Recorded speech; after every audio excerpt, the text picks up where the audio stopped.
UFC flyweight world champion Brandon Moreno returns this weekend at UFC 290 to defend his belt against Alejandro Pantoja in the pair's third meeting. A lot of people might not be aware of this, but Moreno's UFC career actually started with a fight against Pantoja, and it has been one hell of a journey to get to the point where they are facing each other for a third time for Moreno's belt. International Fight Week doesn't get much bigger. But before we talk about the upcoming fight, how did we get here? Well, Brandon Moreno, as I'm sure many of you will know, actually made his debut in the UFC through The Ultimate Fighter, the 25th season. If you are one of the people like me, one of the rare people that watch The Ultimate Fighter, regardless of the coaches, regardless of the quality of the show, if we're being honest, then you will know this already. The 25th season of The Ultimate Fighter was coached by Henry Cejudo and Joseph Benavidez, and it featured flyweight champions from various promotions in a bid to really rejuvenise the flyweight division. And the winner of the show got a fight with Demetrius Johnson. The tournament was seeded, so Pantoja was the number 1 seed, Moreno number 16, and so they fought in the first matchup. Of course, there was a little bit extra weight going into this one because Moreno was Cejudo's teammate, or was until this season of The Ultimate Fighter, which is another story for another day, I'm sure. But and Pantoja won in the first round. He submitted Moreno to kick him out of the tournament in the very first fight. However, speaking from personal experience, I'm sure a lot of people had this reaction. Moreno was like one of the best guys on the show. Because kind of what you see now with him is what you got back then, but he was just even younger and kind of even more, I wouldn't say maybe naive is the wrong word, but I guess a little bit of that in there as well. So then when he made his UFC debut against Louis Smoker, whilst the show was still going on, I can't remember whether it was a late notice replacement or not, I was very excited. We didn't really get to see a lot of him on the show. I believe he was winning the fight actually until Pantoja submitted him. So he just, the underdog is the best way to describe Brandon Moreno. Probably still to this day, actually. Goes in and submits Smoker. Did he submit Smoker? Yeah, first round. And then goes on to fight Ryan Benoit in the tough finale.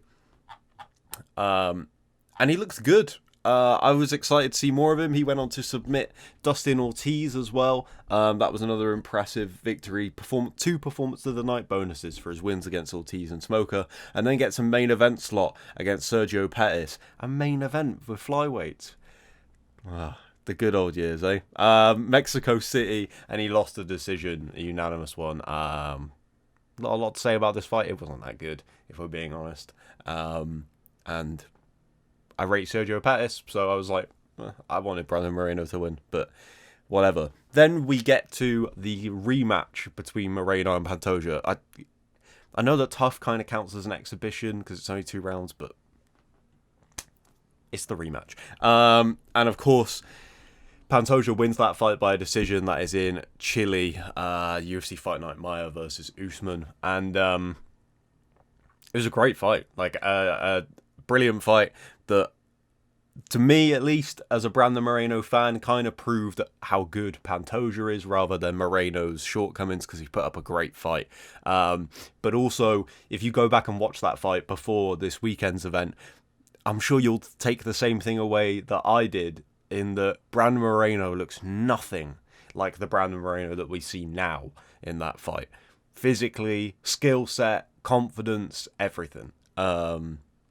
And I think confidence is a really important part of Brandon Moreno's career. Unfortunately,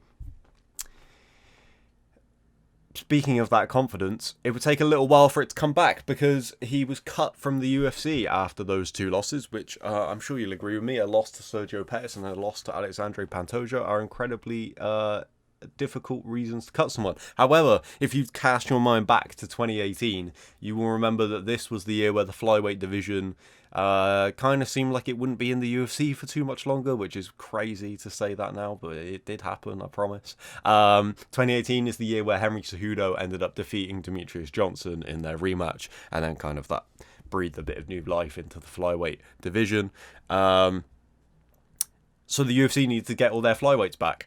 So after Moreno won the LFA flyweight title, he came back with a fight against Askar Askarov, a split decision draw at the Mexico City fight night between Yair Rodriguez and Jeremy Stephens, the one that ended in the eye poke in the opening few seconds. He goes on to defeat Kai Kara-France via unanimous decision. Kai Kara-France was also on the same season, The Ultimate Fighter, and was another guy that I thought looked fantastic. And obviously he's gone on to do incredible things as well, including a later on fight with Brandon Moreno that we will get to. But defeats Kai Kara-France, defeats Jussier Formiga, defeats Brandon Royval to earn himself a fight with Deiveson Figueiredo. Of course, the Royval fight was the one where he kind of got injured.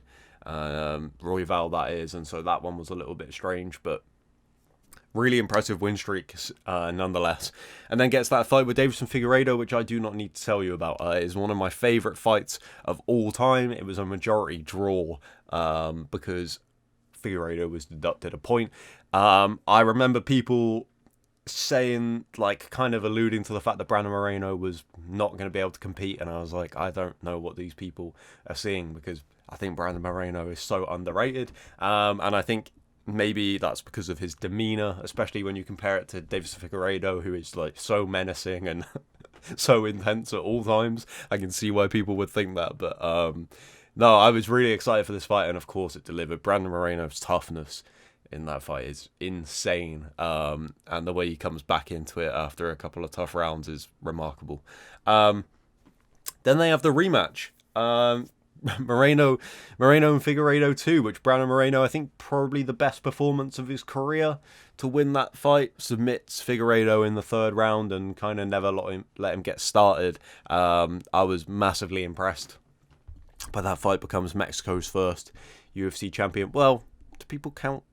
They don't really count Cain Velasquez anymore, do they? I feel like they did until Brandon Moreno came along, and now they don't. But hey,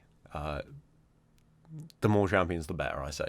And then loses the belt to Deiveson Figueiredo, unanimous decision in their third fight. I haven't ever watched back that fight. I remember live thinking that Moreno won, but it was so close that it's one of those ones where you're like, if Figueiredo ends up winning this, then I can't really make an argument against it. I just personally had Moreno winning it. But very, very close fight. Goes on to beat Kai Kara-France in their rematch. Probably the best finish I've ever seen Brandon Moreno pull off. The submission against Figueiredo was fantastic, but that body kick was brutal, just as Kai Kara-France was starting to kind of take over the fight. That was remarkable. And then the fourth fight with Deiveson Figueiredo, which he ends with a TKO doctor stoppage at the end of the third round. I believe it was Figueiredo's eye that was swelling. It was Moreno's knuckle, I believe, that kind of caught him around the eye area, and it was a bit of a disappointing end, but Moreno looked great throughout the first three rounds, so it was obviously incredibly deserving. Just the finish itself was a little bit disappointing, but yeah, there you go.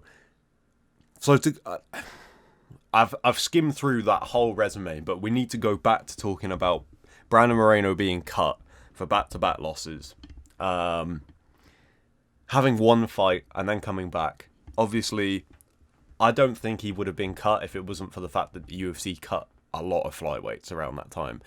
It very much looked like if Demetrius beat Henry Cejudo again, that there would be no longer a flyweight division. Of course, DJ ended up losing to Henry Cejudo and then leaving the UFC. So maybe that wouldn't have happened if he was the champion. I can't imagine they would have traded a champion for Ben Askren. Actually, I've said that and then gone, I don't know, actually, they might have done. To come back and win those three fights in a row. Of course, the draw with Askarov on his return, but a lot of people agree that Askarov will probably be a future flyweight champion anyway, until he left the UFC. The three wins, and then that fight against Figueiredo that was kind of his coming out party, and then the second fight with Figueiredo, his best win to date, I would say. Absolutely remarkable stuff. And then to finally come full circle and have the third fight with Alexandre Pantoja, who has beaten him twice. The first time when he was the number 16 seed on the Ultimate Fighter, and the second time beating him, which led to him being cut from the UFC. Like, the story writes itself, right? To come back and now to be champion, fighting Pantoja, who has been responsible for two of his toughest losses. He would probably say the Figueiredo fight, their trilogy, but obviously he got that win back in the fourth one, so I don't know. But what a fight. I can't wait for this.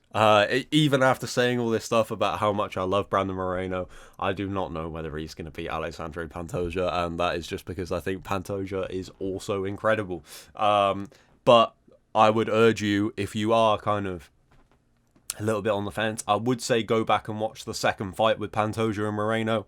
It's very interesting because on one hand you can see how good Pantoja is even at that stage of his career, like he's just another level, but you can also compare that version of Brandon Moreno to the new version of Brandon Moreno and see how much has changed. The big question is whether all of the improvements and developments that we've seen from Brandon Moreno, are they enough to beat Alexandre Pantoja, who has already defeated him twice? I cannot wait for UFC 290. Thank you for checking out this video on Brandon Moreno's journey from being cut from the UFC to defending his belt on International Fight Week. I'll catch you on the next video. See you in a bit.